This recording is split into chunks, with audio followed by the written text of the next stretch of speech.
hit 500 and over 500 followers yesterday. Amazing. So. Hey, everybody. I know no one could possibly be waiting for this because we didn't announce it. Because we didn't announce it. Yeah, exactly. Let me see. Are we going to be up on X? Yeah. Hey, there we are. Hey, so I'm going to like it. And every time YouTube confuses me. Content. Yeah, we should be up there. Yeah, I see us. I'm typing it there. Business brain. No, I don't want that. Is it? Oh, it's that. I want to see in the creator studio. Yeah. Come on, man. Why does it do this to me? When do you want to go live? Later. Are you a criminal? Streaming software. Okay, yeah, that. Why does it do this to me? I see us. We're there. Weird. No one's watching yet. Oh, wait. Some people are watching. 5. Hey, I'm powerful on X.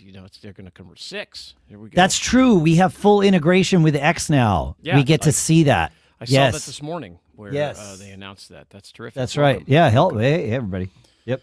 And replies on X should appear as well. Yeah, terrific. We should see those kind of show up, which is exciting.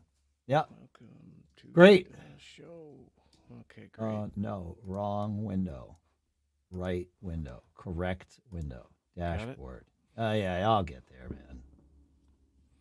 Terrific. So for those of you rolling in, we're going to talk about payroll advances today, whether you should loan your money to your employees, and then we're going to jump into talk about being a criminal.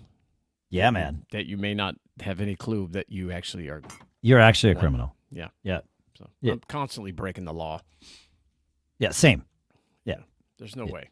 I live in California. You break the law every day. Oh, dude.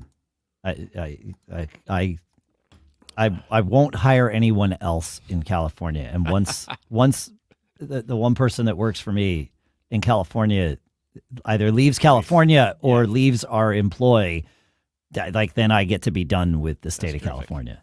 Sort of. I actually have a business partner with another business that's part of California, and it's a disaster because we're always on the cusp of maybe California saying, we own all your revenue. Yeah, exactly. Yeah. I have a hat on because we weren't planning on recording today, and so it's cold in my studio. Yeah, it's kind of end of year kind of thing. Yeah, it's a whole thing. It's casual. The whole week is casual Friday. The whole week. But this is next week. We're doing this next week. This is for next week's show. Yeah. Awesome. All right. You ready to go? No. Okay. This is going to be episode 512 for Wednesday, January 3rd, 2024. Terrific. And there we go. Do you want to put up the banner? I can. That's what I was changing. That's why you control the knobs. I twiddle the knobs. That's it. Cool. You know what? I might as well get the shared window up here just in case I want to share your screen? To show my screen, but I don't think I will. But okay. Actually, maybe I will when I do the fintech thing. This. Yeah. I'll just do gusto. Okay. Awesome. Great. Yep. All right. Oh no, I can't do that. So never mind. That's not going to work. Actually it could. Hang on. Which one does it show? It's showing this one. So yeah, I can get away with that. I think in the future we should start live streaming when we're starting to record, because I see you get a bunch of people run in the beginning. Oh, interesting. And then we're just kind of hanging out, chatting, twiddling, doing this. And then I see that drop, it dropped from 11 to, because I don't know how long, you probably have 30 seconds to grab their attention, maybe 10 seconds, right? Yeah, I understand what you're saying, and you might be right. Maybe. Yeah. However, on the other side, when I do this with Matt Geek Gab, the pre-show is something people want to be a part of. Okay. Yeah. Yeah. So I think X skews those numbers. I don't have those numbers yet for Matt Geek Gab for X because just started. Yeah, they just started sort of surfacing them in StreamYard. So I'll see tomorrow. Okay. Because X is a lot of drive-bys. People are just scrolling and they. Yeah, that's true. That's true. So I don't know. I'm curious to see what happens with that. Yeah, we could try it both ways. But yeah. That's great. Terrific. Okay. Then there's that. And there's this. Yup. And if we look here, we're at what? 5 minutes or something? 5:06. Yep. That's what it says. 5:17. Yeah. Okay. Great. All right. Let's see how we do here, shall we? Sure. Be great. Yep. It's gonna be great. Okay. Business Brain, episode 512 for Wednesday, January 3rd. Happy New Year 2024.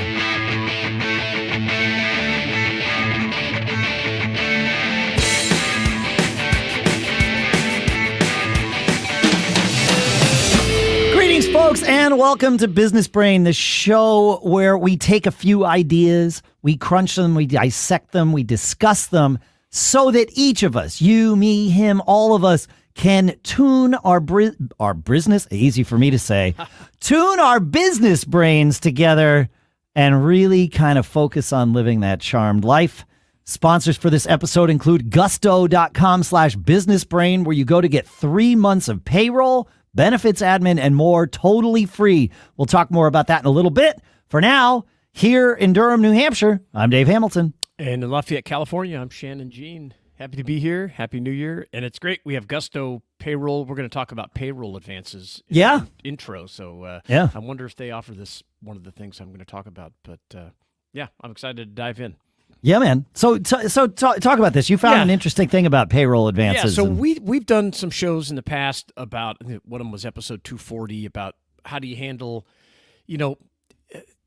I've never owned a company with employees that at one point somebody didn't need to borrow some money. Interesting. It just happens. My car blew up, whatever. I'm moving and I need an advance because I need, to pay deposit, whatever. Sure. There's always a reason. Yes. And so one of my follows on X is he fancies himself as an independent hotelier, which I like. Okay. And Airbnb? No, he owns a hotel. Oh, he actually owns a hotel. Yeah, Okay. he actually owns a hotel. Yeah. Okay. And so Pratesh, which we'll link in the show notes, he posted a long thread about, struggling with payroll advances. And he mentioned a couple things which I just love, that one of them I knew about, but one of them I did not. And so I thought it'd be worth mentioning to our listeners today. Yeah. A little bit more, what you would kind of anticipate with your payroll company is that more and more payroll companies are offering advances. Sure. So you don't have to do it. And the employee can reach out to the payroll company and get an advance from them, not from you. Right. Right. So there's always a solution. You don't have to be the bad guy to say no if you don't, or pick and choose. Because the problem with advances is once you start doing it, you can't pick and choose who you do it for, or you get to pick it. It's subjective, right? And people get upset. And especially if you have entry-level employees, that I would imagine maybe some of these folks fall into that category a little bit more. Yep. So I love this concept of turning it over to the payroll company and say, there's a process right within payroll that you can go apply for an advance, and they'll manage it for you. I'm sure there's some fees involved. Obviously, or they wouldn't do it. So I thought that was a great way to that kind of punts it down the road, right? Yeah. To someone else. Yeah. But the one thing I really liked, which I was not aware of, was called on-demand pay. Yeah. Have you heard of this? I only from you, but I did find, and to be clear, like Gusto is our sponsor for this episode. They did not seed us with this topic. No, it just so happens that we had this in the thing. But I did find a page on Gusto to see how they do it. They've got this Gusto wallet app that employees can open an account through and do this, but then they also in this article talk about on-demand pay. Yeah. Why don't you explain what that is? Well, I don't know a ton about it other than basically as you work, you can access your pay, your salary. So, work a day, get paid if you need the cash or whatever. You don't have to wait 2 weeks or whatever your weekly or biweekly payment is, monthly, who knows. But with the app that these payroll companies are using. I think it's terrific. Now, from a business owner, I don't know, how do you manage your cash flow to that, right? That's a little different because, we always manage cash flow. Okay, we got payroll with this business on the 15th or payroll on the 10th or whatever. Whatever, yeah. So you're anticipating those things. I don't know how it impacts your cash flow from a, if your employees are tapping into that a lot. Is the all payroll, the time, yeah. This is a rolling. It's essentially, net zero. Yes. Of cost structure. Yeah. And so I don't know. And I'm going to reply to this post on X that Pratesh did. Yeah. Ask that question. Say, hey, how do you manage toward to the cash flow aspect if you have all of a sudden half your employees go in and want to get their 20 hours or whatever of pay. So right. Good question. And I just thought it'd be a good intro topic if you're listening and you use on-demand pay or you have a payroll advance feature in your payroll company.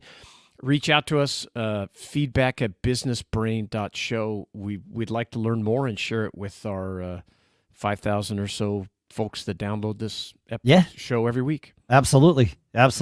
Yeah. All right. Well, now it is time to talk about our sponsor, Gusto. And, you probably are like us and you didn't get into business to run payroll, right? If you did, you started a payroll company. But for every single one of the rest of us, we did not start a payroll company. And we really didn't want to be in the business of doing any of that in the first place. And that's okay, because now there is our sponsor, Gusto.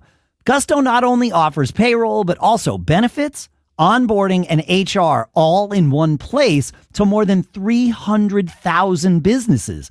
So maybe you want federal, state, and local payroll taxes to be filed automatically no matter where your employees work. I deal with this, and it's such a headache to do it the manual way because you've got to, I've got people all over the country, and you got to file with each state as their unpaid steward. Well, Gusto is here to help with that. Or maybe it's time to offer a 401k plan to help your employees save for retirement. Compliance with different regulations. 3 out of 4 employers say Gusto makes it easier to be compliant with the government. And that's never easy. So that's amazing. With Gusto's simple, guided software and user-friendly interface, payroll and HR are no longer this exhausting thing. They are rewarding. And if you want all this and more with no hidden fees, you get to try it out for 3 months free at gusto.com/businessbrain. That's gusto.com/businessbrain. That way they know that we directed you there, but also that way you get your 3 months free. You got to check this out. So amazing. Again, gusto.com/businessbrain, and our thanks to Gusto for sponsoring this episode.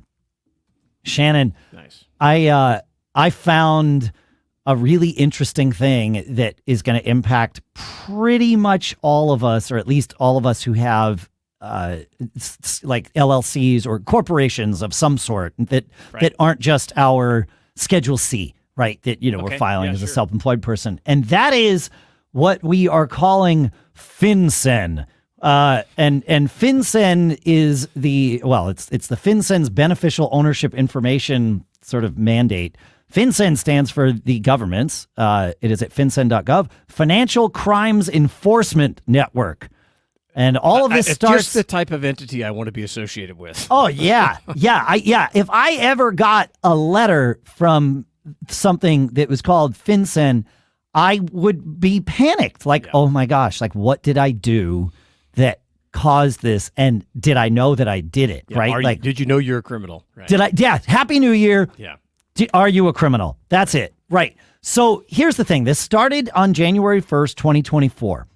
And if your company existed prior to that date, you have until January 1st of 2025, so almost a year, to file with the Financial Crimes Enforcement Unit. And we almost all of us are going to have to do this. If you run a nonprofit, maybe not. If you run a publicly traded company, almost certainly not.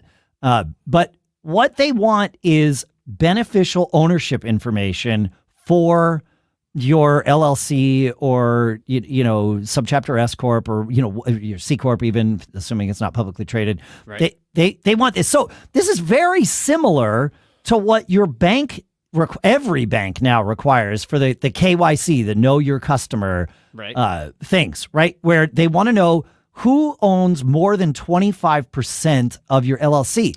Now, the thing, and all of this sort of makes sense when you read their explanation, which is they want to make sure that, it's to help stop money laundering and all the same reasons that the banks want this information. And the banks don't actually want it. They are mandated to collect it. It's really what it is. Get it. Yeah, right. Yeah. Right. And so like all of this makes sense to me. And I looked through some of it and it doesn't seem like it's overly burdensome reporting other than it's yet another thing you got to send in. The part that's weird to me is, isn't this already on our tax returns? Like as part of the K1s and like when you file the 1065 form for a partnership, like all of the owners, whether they're 25% or 1%, are listed on there. Yeah. And so I don't get it. I don't get it either. And now if you open or start a new entity after January 1st, 2024, am I right in that they're going to capture all this information in some new system when you start an LLC, this kind of thing? Believe that's right. They will give you, they said if you already have a company in existence, you have a year essentially, to fill this out. If your company comes into existence after this point in time, sometime in 2024 or later, then I think they will give you they'll send you a notice and tell you you're on a 30-day clock or something like that. Yeah. I mean, there are just tens of millions of entities, LLCs, and things that are going to be out of compliance with this, right? I mean, it's.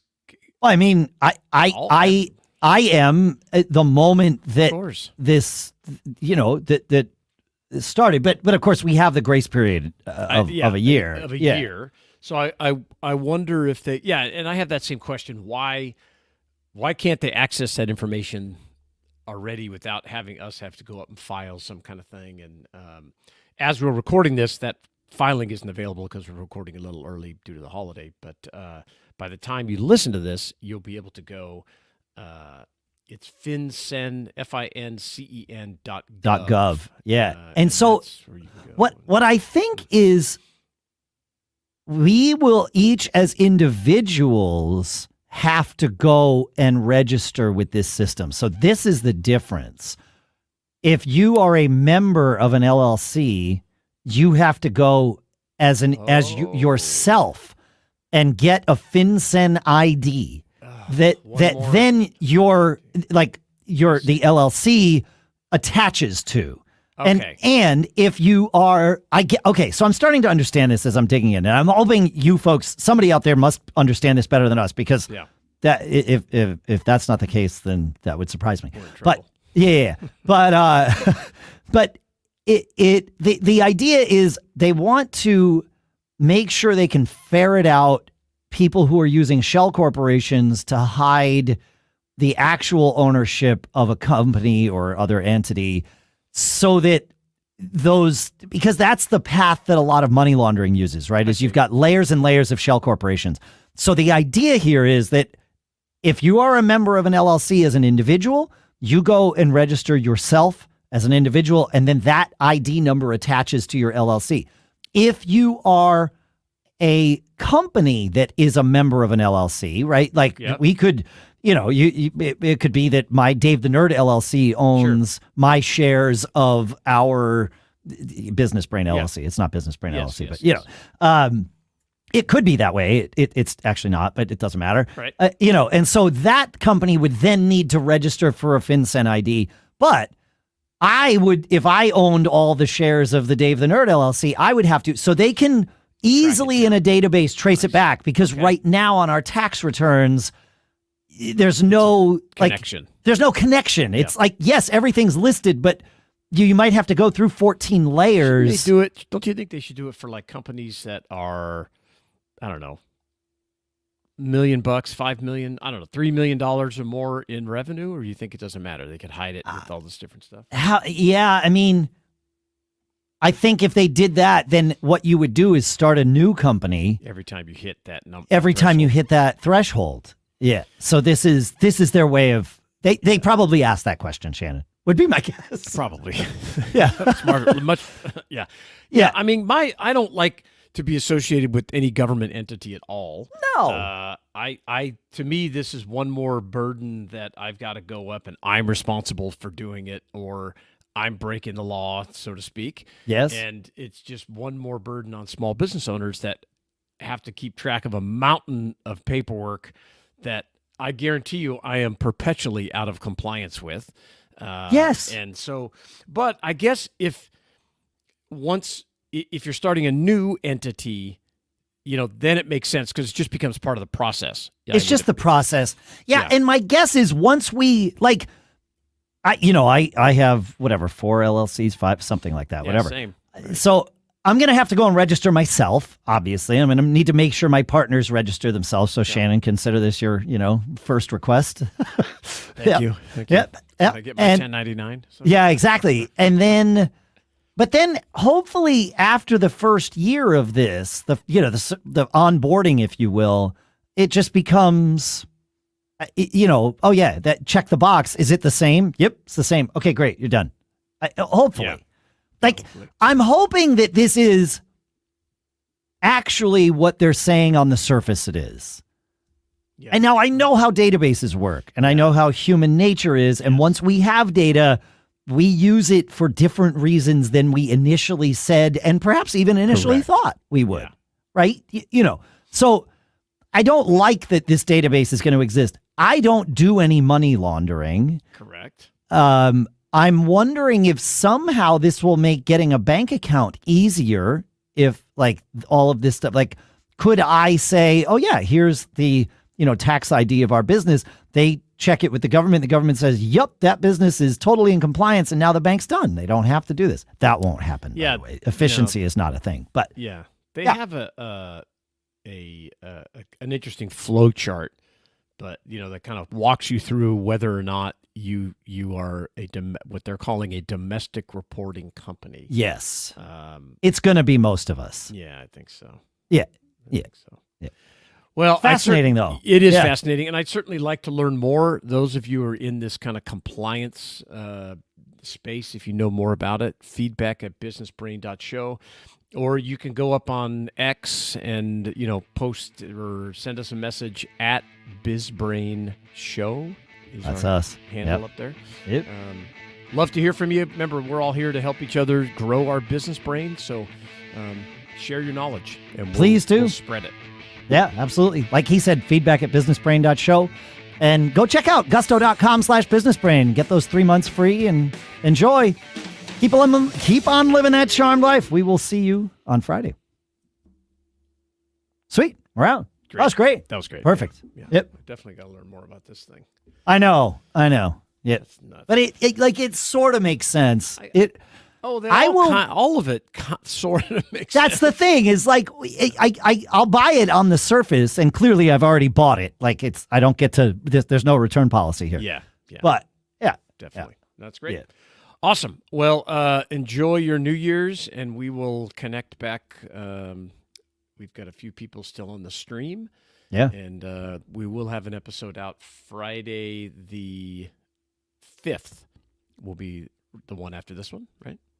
Friday the 5th after this one. Yeah, awesome. Yeah. I'll cue all that up. But great. Yep. Terrific. All right. Thanks, everybody. Have a great New Year, and we'll see you on the other side. See you on the other side. Take care.